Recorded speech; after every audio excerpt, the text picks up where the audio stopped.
វីដេអូនេះផ្ញើឲ្យបងអ្នកដែលគាត់ខមមិនឲ្យខ្ញុំតិចមកមិនដើម្បីចង់ចាញ់ចង់ឈ្នះឬមួយក៏អីទេឃើញបងគាត់ខមមិនថាខ្ញុំអត់សល់លុយដោយសារតែខ្ញុំកែសម្ផស្សអញ្ចេះមួយអញ្ចេះពីរអីចឹងទៅនិយាយទៅវាអាចនឹងមកពីករណីបែបហ្នឹងដែរប៉ុន្តែបើថាអ្នកដែលគេស្គាល់ខ្ញុំច្បាស់គេអាចនឹងដឹងហើយតែបើថាអ្នកមិនសូវស្គាល់បែបលំស្គាល់បែបវាប្រហើចឹងទៅគេមិនសូវដឹងអីចឹងណាខ្ញុំរស់នៅក្នុងប្រទេសកូរ៉េប្រហែលជា10ឆ្នាំហើយប៉ុន្តែបើសាច់ចេញធ្វើការវិញប្រហែលជាធ្វើការបាន6 7ឆ្នាំនឹងឯងហើយបើនិយាយព្រឹងការសល់វិញក៏វាថាច្រើនក៏បានថាតិចក៏បានតែមិនដឹងរៀបពីណាទៅណាទេបើខ្ញុំសល់ប៉ុណ្ណឹងថាខ្ញុំសល់ច្រើនប្រៀបជាមួយនឹងអ្នកដែលគេមានគេប្រកាសថាតិចហើយតែបើខ្ញុំសល់ប៉ុណ្ណឹងខ្ញុំថាតិចបើប្រៀបធៀបជាមួយនឹងអ្នកដែលគេអត់គេថាច្រើនហើយអញ្ចឹងខ្ញុំមិនដឹងទៅអូសូថាខ្ញុំសល់ប៉ុណ្ណេះខ្ញុំនៅកូរ៉េតែប៉ុណ្ណេះឆ្នាំខ្ញុំសល់ប៉ុណ្ណេះខ្ញុំលយអីចឹងអត់ដឹងទៅនិយាយថាម៉េចវានិយាយអត់ចេញព្រោះបើយើងអួតយើងសូមិនស្រួលណាប៉ះតាគេអ្នកគេមានជាងហ្នឹងគេឃើញគេធ្វើការឆេញឬមួយក៏គេស្កិញយើងវាអត់មានអីខុសទេអ្នកណាមានអ្នកណាក្រអ្នកណារកបានប៉ុណ្ណាអាហ្នឹងគឺជារឿងផ្ទាល់ខ្លួនរបស់គេទេ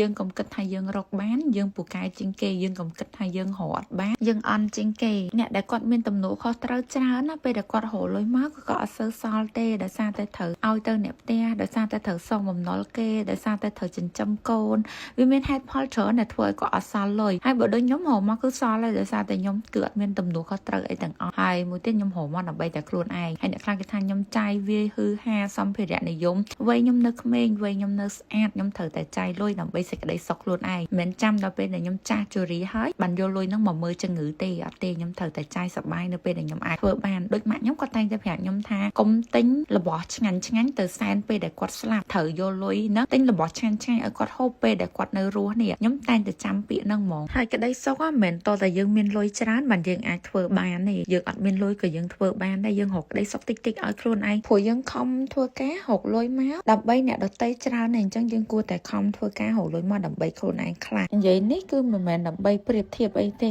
បើសម្រាប់អ្នកគាត់គិតថាវីដេអូនេះល្អក៏ស្ដាប់ទុកទៅ